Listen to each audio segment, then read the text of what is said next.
में इस्तिआरा अलाउड है, और जो चीजें कुरान और साइंस सुन्नत में इस्तिआरा अलाउड है? आप ही तो कह रहे हैं। क्या? अभी तो आपने कहा कि हाइपोथेटिकल है। वो मॉडल समझाने के लिए, मॉडल समझाने के लिए, ये भी हाँ। समझाने के लिए। अच्छा, ये वैसे ऐसा हुआ नहीं था, ऐसा हुआ नहीं था, कोई जरूरी नहीं है। अच्छा ठीक, ये सिर्फ समझाने के लिए है। तो इसलिए ये आप ये बात है ना कि आप हदीसों की लफ्फाजी के पीछे, अल्फाज के पीछे छुप कर आप ये कहते हैं कि नहीं ये हदीस गलत है। जब हम ये कहते हैं कि ये इस्तिआरा है तो आप उसको तस्लीम नहीं करते। क्या किसी लैंग्वेज में इस्तिआरा नहीं होता? साइंस में नहीं होता, लैंग्वेज में इस्तिआरा होता है। और हदीस अरबी जबान में जिसमें सबसे ज्यादा इस्तिआरात होते हैं, और ये हमें समझाने के लिए हैं। कोई भी आदमी ये बिलीव नहीं करता कि यार चलो असर की नमाज का वक्त हो गया, जुमा के दिन अब पढ़े हजरत आदम को याद करते हैं, क्योंकि हजरत आदम की इसी वक्त तखलीक हुई थी। एक भी मुसलमान आपको ऐसा नहीं मिलेगा। हम अगर यह होता ना कि उसका मतलब यही होता कि जुमा के दिन असर के बाद लिटरली हजरत आदम अलैहिस्सलाम को इतने बज गए इतने मिनट पर क्रिएट किया था, तो सारे मुसलमान उस वक्त खुदा को याद कर रहे होते, क्योंकि हमारी तखलीक का आगाज उस वक्त हुआ है। लेकिन हम में कोई नहीं याद करता, याद करते हैं खुदा को, और हम वक्त याद करते हैं। उसका ताल्लुक सिर्फ असर के बाद से जुमा के दिन के लिए नहीं है। सही बुखारी की हदीस है कि अगर नहुसत, अगर नहुसत, सॉरी ओवैस भाई, मुझे मेरे प्लीज, सवाल को, मेरे सवाल की क्वालिटी को आप कैसे जज कर सकते हैं? मुझे ये बताइए, क्योंकि इस तरह तो आपका जिस दिल को हदीस को दिल करेगा आप उसे इस्तिआरा कह देंगे, और जिस हदीस को आपका दिल करेगा उसको आप हकीकत कह देंगे। अगर मैं आपके सामने सही बुखारी की हदीस रखूं कि नहुसत होगी तो औरत में होगी, घोड़े में होगी या मकान में होगी, आप इसको इस्तिआरा कहेंगे, हकीकत कहेंगे? आपका दिल करेगा इस्तिआरा कह देंगे, आप कहेंगे जिस आयत का दिल करेगा आप उसे इस्तिआरा कह देंगे, जिस आयत का दिल करेगा आप उसे हकीकत कह देंगे। एक्जिस्टेंस ऑफ गॉड से हटकर इन पर क्योंकि आप मुझे ये बताइएगा कि ये हदीसें गॉड के मुबय्यना मैसेंजर की हैं। Late me complete. अगर हम रिसालत के ऊपर बात करेंगे तो हम हदीसों के ऊपर बात करेंगे। हम रिसालत के ऊपर बात ही नहीं कर रहे हैं। आपने और मैंने जिस मौजू के ऊपर इत्तफाक किया था और जिस मौजू से शुरुआत की थी वो एग्जिस्टेंस ऑफ गॉड है, रिसालत नहीं है। ठीक है, क्योंकि रिसालत नहीं है। रिसालत जो है, रिसालत डिपेंड करती है, रिसालत डिपेंड करती है। बहुत बड़ा दावा है भाई, उसकी। जब हम उस दावे पर आएंगे तो उस पर दलील देंगे ना। अभी तो हम उस दावे पर बात ही नहीं कर रहे। मजहब के तो अगली दलील, मजहब के 100 दावे जिसकी तरफ आपको बहुत जी मैं उसकी तरफ बढ़ रहा हूं। तो ये जो हमारा दूसरा आर्ग्यूमेंट है वो है, इसको नाम दिया जाता है ओंटोलॉजिकल आर्ग्यूमेंट। और इसके अंदर आप अपनी आसानी के लिए स्क्रीन पर दे सकते हैं कि the supreme being is imagined objectively, और ये 100% ट्रू है। आप भी इमेजिन कर रहे हैं, आप भी इमेजिन कर सकते हैं, चाहे आप खुदा के वजूद को न मानते हो। ये ऑब्जेक्टिवली 100% ट्रू है। Number 2, the supreme being is in the possible world. चूंकि हम उसको यानी परसीव कर रहे हैं, इमेजिन कर रहे हैं, तो यकीनन वो आलम इम्कान में होगा। अगर वो आलम इम्कान में नहीं तो उसको परसीव नहीं किया जा सकता। और आप भी इसको तस्लीम करते हैं कि खुदा का वजूद मुमकिन है। तो इसका जो नतीजा निकला वो ये कि the supreme being must exist in the real world. Why? इसकी वजह यह है कि अगर आप ये तस्लीम ना करें कि सुप्रीम बीइंग एग्जिस्ट नहीं करता रियल वर्ल्ड में, तो फिर सुप्रीम बीइंग नहीं है, आप सुप्रीम बीइंग है, जबकि हम अपने आप को लोअर बीइंग मान रहे हैं और सुप्रीम बीइंग को सुप्रीम बीइंग मान रहे हैं। तो अगर हमने खुदा के वजूद को नहीं तस्लीम किया तो इन दोनों मुकद्दमात में से कोई एक मुकद्दमा गलत साबित हो जाता है, जबकि दोनों 100% एक्यूरेट है। हमने अपने आप को लोअर बीइंग कहाँ तस्लीम किया? आप सुप्रीम बीइंग है। मैंने तो अपने आप को कंपेयर ही नहीं किया ना किसी से। हमने, मुझे ये बताइएगा कि आप सुप्रीम बीइंग है। मैंने ये बिल्कुल ऐसी ही बात है कि इंसान जो है उसने अपने आप को किससे सुप्रीम कर रहे हैं, किससे लोअर कर रहे हैं? मुझे ये बताइएगा। हम ये कह रहे हैं, मैंने आपकी बात का, मैंने आपकी पूरी बात को होने दिया। आपने ये किया जी, आलम इम्कान में खुदा एग्जिस्ट कर सकता है। आलम इम्कान के अंदर कार्टून कैरेक्टर्स भी एग्जिस्ट कर सकते हैं। नहीं, मैंने आपकी बात के बीच में नहीं टोका। आलम इम्कान के अंदर अगर कोई चीज एग्जिस्ट करती है और आलम मौजूद के अंदर, सर मुझे मैं तो अप्रिशिएट कर रहा हूं। नहीं, ऐसा नहीं है। I am appreciating sir. नहीं, you are not. I am not saying a single word while you are. चले, आपको अगर मेरे अप्रिशिएशन से प्रॉब्लम है, मुझे ये बताइएगा कि आलम इम्कान के अंदर अगर कोई चीज एग्जिस्ट करती है तो वो आलम वजूद के अंदर एग्जिस्ट करना किस तरह से जरूरी है? और ये हमारा ये दावा कब आपकी नजर से गुजरा कि हम चूंकि इंफीरियर बीइंग है इसलिए सुपीरियर बीइंग का एग्जिस्ट करना जरूरी है? इसीलिए मैंने आपसे कहा था स्क्रीन पे देख लीजिए। नहीं, मैं आपको सुनने में ज्यादा दिलचस्पी रखता हूं। मैं स्क्रीन से समझाना चाह रहा हूं ना। मैं आपकी अंडरस्टैंडिंग को देखना चाहता हूं कि मेरे पास कोई लैपटॉप नहीं है, मेरे पास कोई स्क्रीन नहीं है, मेरे पास सिर्फ आपकी जबान से निकले हुए शब्द हैं जिनको मैं अपनी दिमाग के अंदर प्रोसेस करके उनका एक इमेज बनाना चाह रहा हूं। मुझे ये बताइएगा कि हमने ये कब दावा किया आपके आर्गुमेंट के नतीजे में कि हम इंफीरियर बीइंग्स हैं और हमें एक सुपीरियर बीइंग्स की जरूरत है? ठीक, मैं इसका जवाब दे रहा हूं, सुन लीजिएगा। आपने दो एतराज़ात किए हैं। पहला एतराज़ ये किया कि हमारा दावा ये कब है कि हम सुपीरियर बीइंग इंफीरियर बीइंग हैं। दूसरा, आपने कहा कि किसी भी चीज़ के इमेजिन कर लेने का मतलब ये कहाँ होता है कि वो फिर मौजूद ही हो। ठीक है, इन दोनों सवालों का जवाब लीजिए। पहले सवाल का जवाब, मेरा जो पहला मुकद्दमा है स्क्रीन के ऊपर मौजूद है, the supreme being is imagined objectively. आप दावा करें या ना करें, लेकिन आप एक सुप्रीम बीइंग का तसव्वुर कर सकते हैं। मैं हरगिज़ ये नहीं कह रहा हूं कि आप दुनिया भर में दावा करते फिर रहे हैं कि जी सुप्रीम बीइंग है। अगर दावा कर रहे होते तो मैं और आप ये वाला आर्ग्यूमेंट ना कर रहे होते, ये डिस्कशन ना कर रहे होते। सुप्रीम बीइंग का तसव्वुर किया जा सकता है, और वो सुप्रीम बीइंग जो हम नहीं है उसका तसव्वुर ऑब्जेक्टिवली किया जा सकता है। ये पहले सवाल का जवाब है। दूसरा सवाल आपने ये किया कि किसी भी चीज़ का अगर तसव्वुर किया जाए तो उसका क्या वजूद होना ज़रूरी है? बिल्कुल नहीं है। लेकिन अगर उस चीज़ का ऑब्जेक्टिवली तसव्वुर किया जाए तो उसका वजूद ज़रूरी है। और खुदा जो मरकज़ी खुदा है, चाहे आप उसको मजहबी माने, लेकिन जो मरकजी खुदा है उसका तसव्वुर हर इंसान करता है। आप भी करते हैं। आप खुदा को नहीं मानते, एग्नोस्टिक होंगे, वो भी करेंगे, और जो मजहब को मानते हैं वो भी करेंगे, जो हिंदू होंगे वो भी करेंगे, और पहला इंसान भी करेगा और आखिरी इंसान भी करेगा। अगर आपके नजदीक पहला इंसान वजूद रखता है तो ये ऑब्जेक्टिवली है। मिकी माउस और मिनी माउस आपने जो उनकी मिसालें दी हैं, इनको ऑब्जेक्टिवली कोई परसीव नहीं करता इन अक्रॉस स्पेस एंड टाइम। इसलिए जो आपने एग्जांपल दी है ये गलत दी है। आप खुदा को ऑब्जेक्टिवली कैसे परसीव करते हैं? सुप्रीम बीइंग मानते हैं। तो मुझे ये बताइएगा कि उस सुप्रीम बीइंग जो थी वो खुद ब खुद बन गई। वाओ, ये आपके आर्गुमेंट का जवाब है? नहीं, मैं आपसे पूछ रहा हूँ कि एक सुप्रीम बीइंग जो है, जो एक बीइंग होती है, मुझे अब मजाक उड़ाने की जगह अगर जवाब दे दें तो मुझे ज़्यादा, वो सुप्रीम बीइंग खुद ब खुद बन गई। मैं वाकई बहुत बेहतर आपसे वो कर रहा था एक्सपेक्ट। मैं भी। तो अब अगर आप ये मुझसे सवाल करेंगे, मेरे इन जवाबों के एतराज़ के तौर पर आप ये बात रखेंगे कि अच्छा सुप्रीम बीइंग क्या खुद से खुद बन गई? जी हाँ, वैसे बताएं। ये मैं उस वक्त एतराज़ होता जब मैं ये कहता कि खुद सुप्रीम बीइंग बनी थी। तो आप ये कहते खुद से खुद बनी थी, ये किसी ने बनाया? इल्मुल कलाम हो गया ना। तो हम तो what do you mean by इल्मुल कलाम हो गया? मैं आपसे कहूंगा तो ये तो साइंस हो गई ना, ये मैं कह सकता हूँ। तो ये भी कोई बात नहीं। और आप ठहरे आप अगर ये कहें और आप ठहरे इल्मुल कलाम के दुश्मन, जो कि कॉमन सेंस मान रहे हैं कि इल्मुल कलाम कॉमन सेंस है और साइंस कॉमन सेंस नहीं है। मैं मानता हूँ उसको, लेकिन साइंस की जो सारी थ्योरीज हैं वो कॉमन सेंस नहीं है। अच्छा, ठीक है, लेकिन मैं साइंस और इल्मुल कलाम के दरमियान डिबेट नहीं करना चाहता। What I am trying to say कि ये आपका बहुत मशहूर जुमला है कि आप रूल्स के पीछे चुप, आप इसके पीछे चुप रहे हैं। जब आपके सामने दलील आती है और आप बेबस हो जाते हैं तो आप ये कहते हैं आप उसके पीछे चुप रहे हैं। खैर वो तो मैंने किसके पीछे छुपा हूं? सुन लीजिए, आप साइंस के पीछे इतनी देर से छुप रहे थे। अच्छा, साइंस दलील नहीं है। अब ये नहीं है, खुदा के वजूद में साइंस दलील नहीं, मैं साबित कर चुका हूं। अच्छा, अब वो नेशनल एकेडमी ऑफ साइंसेस, जी वही ठीक है। अब मैं आपको ये कह रहा हूं कि भाई अगर खुदा के बारे में हम ये कहते कि उसके वजूद का आगाज हुआ है, तो आप मुझसे ये सवाल करते कि कैसे हुआ है। जब हम ये कह रहे हैं कि उसके वजूद का आगाज ही नहीं हुआ, तो ये सवाल तो इर्रेलेवेंट है, ये सवाल ही गलत है।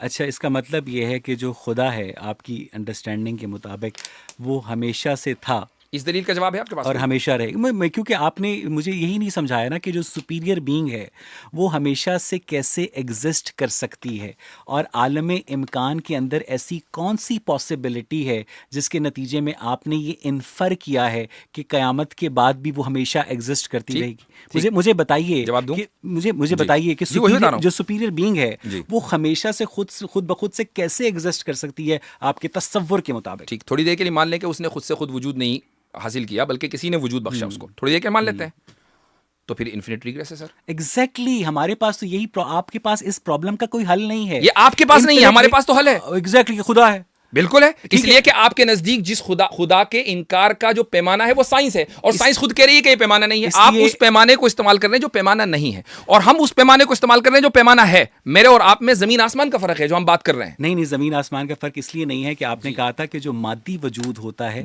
उसका कोई ना कोई क्रिएटर होता है, और जो गैर मादी वजूद होता है उसका कोई क्रिएटर नहीं होता है। आपने ये कहा था, आपने मुझे बात पूरी करनी थी। अगर गैर मादी वजूद का कोई क्रिएटर नहीं होता है तो फिर इनफिनिट रिग्रेस का जो आर्गुमेंट है वो आप मुझ फिट नहीं कर सकते। वो आपको ये साबित करना है कि चूंकि आपका खुदा गैर मादी वजूद में एग्जिस्ट करता है तो उसके ऊपर तो इन्फिनिट रिग्रेस लागू ही नहीं होता। और अगर नहीं होता लागू, तो मुझे ये बताइएगा कि वो गैर मादी वजूद खुद बहुत एग्जिस्ट कर रहा है। यही तो मैं कह रहा हूं भाई, आप मतलब मुझे हैरत हो रही है कि आप मेरे बेसिक से आर्ग्यूमेंट को नहीं समझ पा रहे हैं। आप जो दलील दे रहे हैं ना वो मेरी दलील है, आपकी दलील नहीं है। फॉर योर इन्फॉर्मेशन, आप ये कह रहे हैं कि जो अगर खुदा मादी होता, मैंने उसके जवाब में ये कहा कि उसका भी फिर कोई ना कोई क्रिएटर होना चाहिए था, और अगर वो क्रिएटर होगा तो फिर उसका भी क्रिएटर होगा, ये सिलसिला चलता रहेगा। इन्फिनिट रिग्रेस यहाँ अप्लाई होती है, यहाँ अप्लाई होता है। अगर खुदा गैर मादी है तो उस पर तो इन्फिनिट रिग्रेस लागू नहीं होती। तो इसीलिए हम कह रहे हैं, मेरी बात सुन लीजिए, इन्फिनिट रिग्रेस लागू ही नहीं, मेरी बात सुन लीजिए सर। आपने एक ऐसा इमेजिनरी गॉड बनाया है जो हमेशा से एग्जिस्ट करता है। इन्फिनिट रिग्रेस आपके मुकद्दमे पर अप्लाई हो रही है, मेरे ऊपर नहीं। ये आपके नैरेटिव पर अप्लाई हो रही है। मैंने जब आपसे गुफ्तगू आप साबित कर दीजिए कि इन्फिनिट रिग्रेस बिल्कुल ठीक है। मुझे ये बताइएगा, हम if everything must have a cause then God must have a cause, no, and if there is, sir let me complete ना। आपको देखें, आप अपने इल्म का मुजाहरा करने के लिए मेरी बात पूरी हो लेने दिया करें। ठीक है, मुझे पता है आप बहुत बाइल्म हैं, आप बहुत हाजिर जवाब हैं, मुझे अपनी बात पूरी कर लेने दिया करें। बर्टन रसल ने अपनी किताब why I am not Christian में लिखा है कि if everything must have a cause then God must have a cause, and if there is anything without cause से God, then idea of first cause is automatically rejected. If God can exist without cause then why not this universe. मुझे अपनी बात पूरी कर लेने दें। Infinite regret यहां पर अप्लाई होती है, ये उस गॉड की बात कर रहे हैं बर्टन रसल, लेकिन आप मेरे सामने एक ऐसा super natural non material God लेकर आ रहे हैं जो इस मटेरियल वर्ल्ड को अदम से वजूद में लाया है, लेकिन उसको खुद वजूद रखने के लिए किसी टाइम और स्पेस की ज़रूरत नहीं है। तो मुझे ये बताइएगा कि अगर उसको खुद में वजूद में रखने के लिए किसी मटेरियल वर्ल्ड की ज़रूरत नहीं है, तो वो इस मटेरियल वर्ल्ड को उसने तख्लीक क्यों किया? इन्फिनिट रिग्रेस को आप सही मानते हैं? मटेरियल वर्ल्ड में यस। मटेरियल वर्ल्ड में सही मानते हैं? जी, सही मानते हैं आप? जी, मटेरियल वर्ल्ड में यस, बिल्कुल सही मान रहे हैं? बिल्कुल सही मानते हैं। Are you sure? जी, ओके, ये भी मेरे लिए बड़ा इंकिशाफ है। ठीक, और वो इसलिए कि अगर मटेरियल वर्ल्ड में इन्फिनिट रिग्रेस होगा तो आप कभी वजूद में नहीं आएंगे और आप मौजूद हैं। अपनी बात को एक्सप्लेन करें।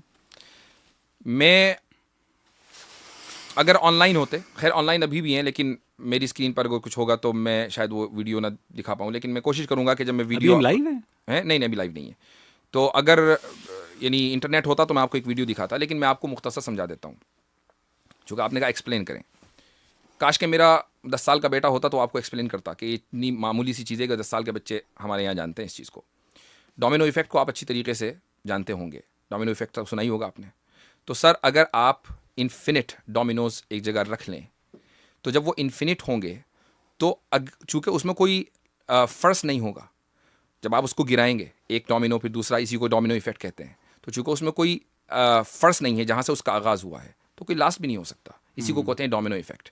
तो अगर आप मादी दुनिया में इन्फिनिट रिग्रेस के कायल हो जाएं, इसको एक दूसरी मिसाल से समझ लीजिए कि मसलन हमारा जो वजूद है वो हमारे माँ बाप की वजह से है, वो कॉज है, उनका कॉज उनके, और इस तरीके से सिलसिला चलता रहे, तो चूंकि कहीं पे रुकना नहीं होगा तो हमारा भी वजूद नहीं हो सकता। हमारे वजूद के लिए ज़रूरी है कि कहीं ना कहीं ये सिलसिला रुके।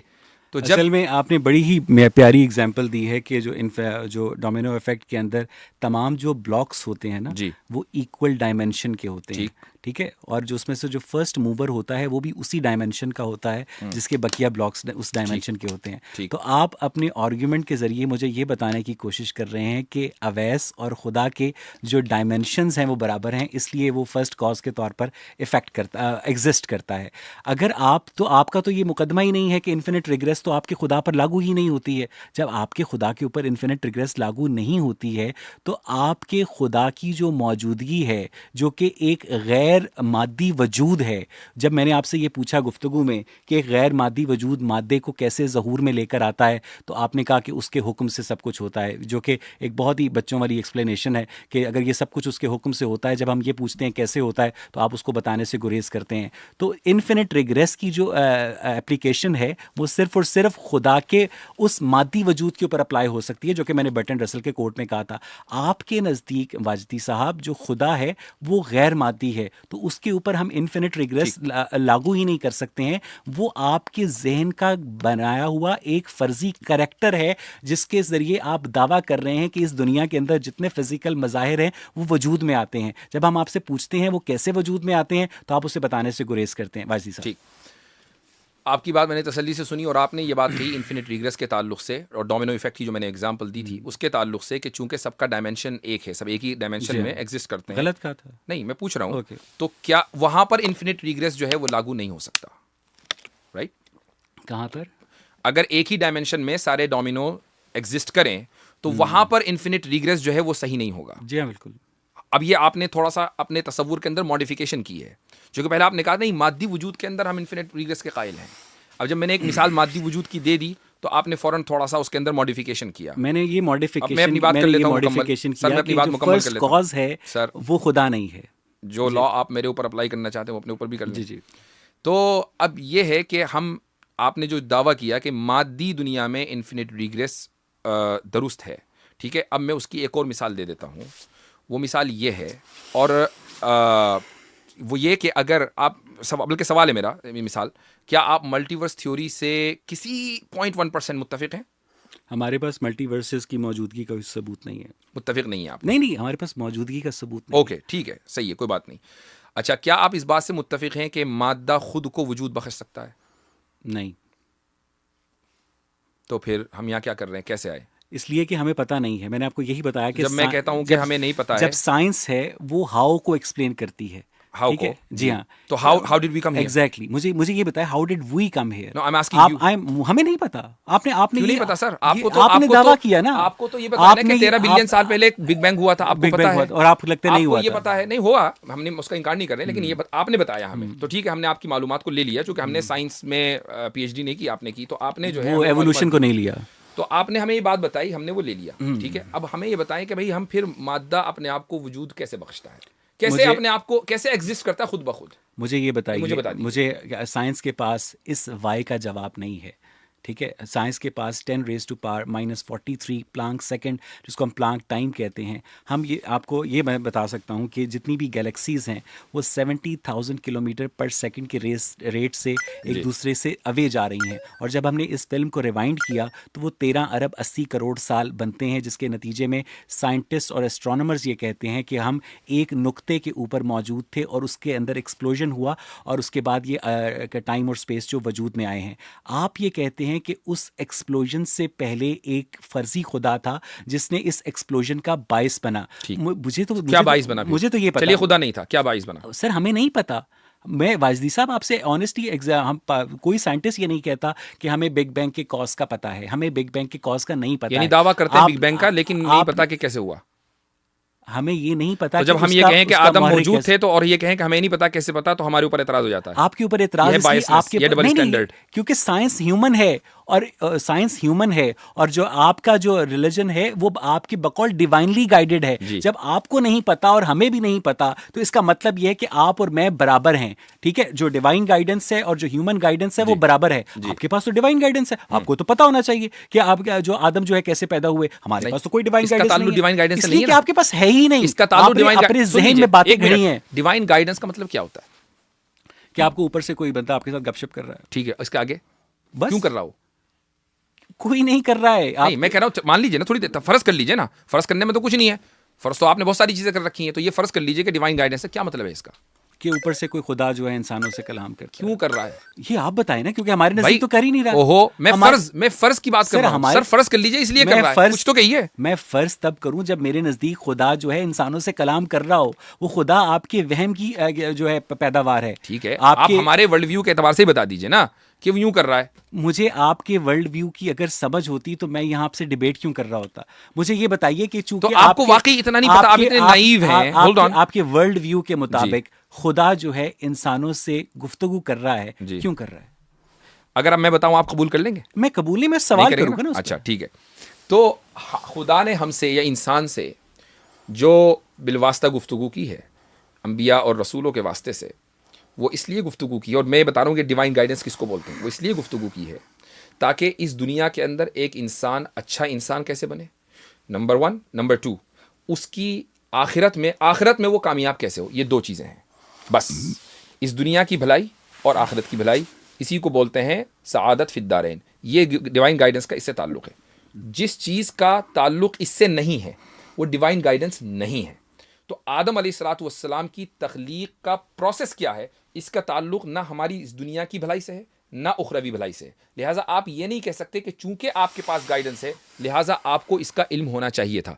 लेकिन प्रोसेस का दावा हमेशा आप करते हैं, यानी साइंटिस्ट करते हैं।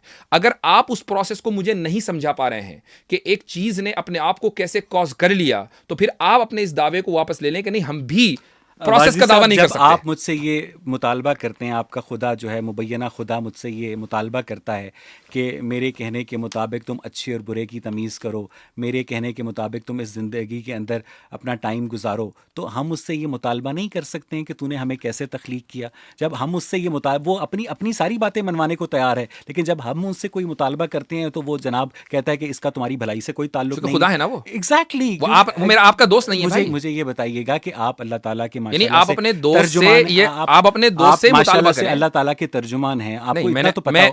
आपको ये अल्फाज आप मेरे मुंह में न डालें, ठीक है। मैं मजहब को तर्जुमानी कर रहा हूं, ना कि खुदा की। ठीक है, मुझे ये बताइएगा कि अल्लाह ताला जो है अपने अंबिया और रसूलों के जरिए इंसानों से कलाम करने की जगह खुद सामने क्यों नहीं आता? अच्छा, अगर वो सामने आ जाता तो आप मान लेते? आराम से। अच्छा, मसले कोई नहीं। तो इसका मतलब ये कि आप एम्पिरिसिस्ट हैं। क्या है? एम्पिरिसिस्ट हैं आप। मैं ऑब्जेक्टिव हूँ भाई साहब, मुझे आप ऑब्जेक्टिव, यानी अगर आप किसी चीज को देखेंगे तो मानेंगे। जी हाँ। अगर नहीं देखेंगे तो नहीं मानेंगे। जाहिर है। आपने अपने आप को देखा कभी? जी, शीशे में देखा है। वो आपकी बॉडी है, आपको ही है।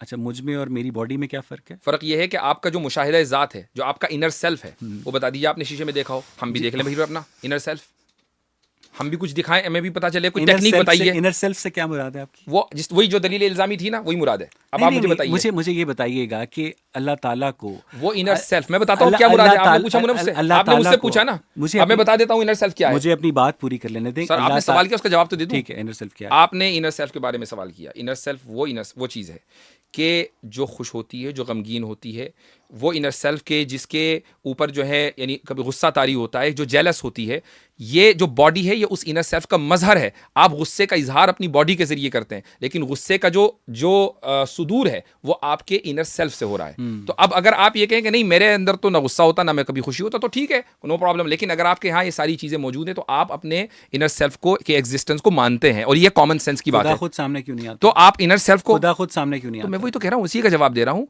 कि आप अपने इनर सेल्फ को न देखे हुए मान रहे हैं। क्यों मान रहे हैं? मुझे ये बताइएगा कि अपने इनर सेल्फ को मैं महसूस करता हूँ, ठीक है, अपनी फिजिकल बॉडी के अंदर जी। और अभी तो आपने देखने की बात की थी। मैंने खुदा को देखने की बात की थी ना। तो इनर सेल्फ को देखने की क्यों नहीं बात की? खुदा और इनर सेल्फ बराबर है? नहीं, आपने उसूल दिया। आपने उसूल दिया कि मैंने पूछा, मैंने कि आप किसी भी चीज को जब मानेंगे जब आप देख लेंगे, कहने का हाँ। मैंने इसीलिए पूछ लिया था, पहले ही कंफर्म करा लिया, मुझे मालूम था कि आप ये कहेंगे। अगर मैं ये कहूँ कि मैंने खाना खाना है और आप मेरे आगे लोहे की बाल्टी रखते हैं, तो आप कहेंगे खाएं। आपने तो कहा था कुछ मैं खाना है, तो आप जब खा रहे हैं तो खाएं। तो इसका मतलब ये आप इनर सेल्फ को यही मैं कह रहा हूँ, इनर सेल्फ की गॉड के साथ फॉल्स इक्विवेलेंस है। एक गॉड को इंसानों के साथ राब्ता करने के लिए अंबिया और रसूलों की जरूरत क्यों पेश आती है? गॉड खुद अपने आप को सामने लाकर बता दे कि भाई मैं हूं। उसकी दो वजह मैंने आपको बताई, दो वजह बताऊंगा। पहली वजह तो मैं ऑलरेडी बता चुका हूं, मैंने इनर सेल्फ के साथ गॉड को कंपेयर नहीं किया है। आप अपने अल्फाज मेरे मुंह में न डालें, बल्कि मैंने आपके इस उसूल को कि मैं जब देखूंगा तो मानूंगा, इसको डिबंक किया है। ठीक है, तो इस उसूल को डिबंक करने के लिए मैंने इनर सेल्फ की मिसाल दी है। Point number 1। पॉइंट नंबर 2, खुदा अगर सामने आ जाए, ठीक है, यानी वो इस जमानो मकान में आ जाए, जो वो आ सकता है, उसके ऊपर उसको हर चीज की कुदरत है। लेकिन आप ये कह रहे हैं कि इस जमानो मकान की कुयूद में आने के बाद खुदा मुक़य्यद बन जाए, तो वो खुदा जो मुतलक है and at the same time आप उसको मुक़य्यद मानना चाहते हैं, तो क्या आप इसको कॉन्ट्रडिक्शन नहीं समझते? अगर वो खुदा जो है वो इस ज़मानो मकान का मोहताज नहीं है, तो वो खुदा इस ज़मानो मकान के अंदर कॉरेस्पॉन्डेंस का जो तरीका इवॉल्व करके उसने जो ढूंढा है, तो इसका मतलब ये है खुदा इतना आपका बेबस और लाचार और मजबूर है कि वो इस ज़मानो मकान के अंदर जो है अपने इजहार को ला ही नहीं सकता। आपने ये कहा कि खुदा जो है वो सामने क्यों नहीं आ जाता, मैंने उसका जवाब पहले ही दिया कि आपका जो ये उसूल था कि वो मेरे पास डायरेक्टली फरिश्ता क्यों नहीं भेज देता उसको? वो एक बंदे के पास गार में छुप के भेजता है और कहता है जा बाकियों को बता दे। मेरे पास डायरेक्टली क्यों नहीं भेज देता? अच्छा, अगर आपके पास आ जाए तो इन भाई का भी ये सवाल होगा कि इनके पास exactly, हर एक के पास आ जाए। मेरा भी आए, कोई मसला है? सबके पास आए ना? कोई मसला है? नहीं, मेरे पास भी आए, सबके पास फरिश्ता आ जाए, exactly. हम सब प्रॉफिट्स बन जाए। नहीं, प्रॉफिट्स ना बन जाए ना, फरिश्ता तो प्रॉफिट की बात आता है। आपका मकसद प्रॉफिट भेजना है या आपका मकसद इंसानों की इस्लाह है? जब सबके पास फरिश्ता आ जाएगा तो इंसान को हिदायत के लिए जरूरत ही क्या है? मुझे आपकी बात समझ नहीं आई। जब सबके पास फरिश्ता आ जाएगा, सबके पास फरिश्ता आ जाएगा, ठीक, तो उसके बाद तो ये दुनिया जन्नत बन जाएगी। क्योंकि मकसद खुदा का हर इंसान को गाइड करना ये नहीं है क्रिएशन का मकसद। इस दुनिया के अंदर भेजने का मकसद है इम्तिहान कि अपनी तुम मर्जी से खुदा को तलाश करो और सही खुदा तक पहुंचो, यह है। इसलिए बाज अफराद के पास, अंबिया अलैहिमुस्सलातु वस्सलाम के पास, रसूलों के पास अल्लाह ताला ने फरिश्ता भेजा। अगर हर इंसान के पास फरिश्ता आता, हर इंसान के पास फरिश्ता आता, तो इस दुनिया के अंदर ना कोई उम्मती नहीं होती, बल्कि सारे के सारे प्रॉफिट्स होते। और अगर सारे के सारे प्रॉफिट्स होते तो फिर इस दुनिया के अंदर, होल्ड ऑन, मैं अपनी बात मुकम्मल कर लूं, मैं अपनी बात मुकम्मल कर लूं कि अगर सारे के सारे प्रॉफिट्स होते तो इस दुनिया के अंदर शर का वजूद नहीं हो सकता था। फिर हमारे इम्तिहान का मकसद क्या, फिर हमें दुनिया में आने की जरूरत क्या, हम जन्नती में रहते ना। इंसान की आप ये कहिए, आपका जो सवाल जो है ना वो ये होना चाहिए, का मकसद क्या है, आपकी इंसान की तख्लीक का मैं आपको मकसद सही क्या सवाल है? समझाता हूं। जी, आप सही सवाल ये करें, ये सही सवाल ये करें कि भाई हम इस दुनिया में क्या कर रहे हैं, हम तो जन्नती में रहते हैं। मैंने यही अगर पूछा आप ये सवाल कर रहे हो, इंसान की तख्लीक का मकसद क्या है? इम्तिहान, जिसका नतीजा उसे पहले ही पता है। बिल्कुल। तो ये कैसा इम्तिहान हुआ? मुझे पता है अपने स्टूडेंट का नतीजा, मुझे मालूम है इनमें कौन फेल होगा कौन पास होगा, जबकि मेरे पास लिमिटेड नॉलेज है। तो इसका मतलब है हम मजबूर महज हुए? नहीं।